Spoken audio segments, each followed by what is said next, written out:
Esimda PUBG'ning birinchi sezoni qora rubashka, jinsovka va qora tuflik bo'lardi. Lobbisi juda ham sodda, hozirgidan boshqacha. Orqasida S1 degan yozuv ham bo'lardi. Esingdami do'stim, poligonga kirgan paytlarimiz, to'qmas xalatni kiyib maqtangan paytlarimiz, hech kimda giroskop degan narsalar bo'lmas edi. Yumpiga esa 9 yo'q tushar edi.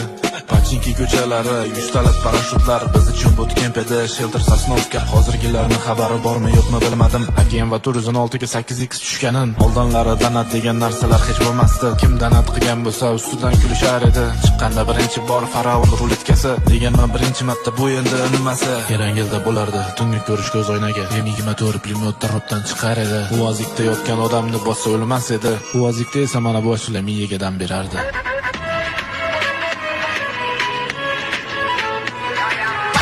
Esingdami oq-qora odamlar, abdachanni yo'qotib o'ynagan paytlar.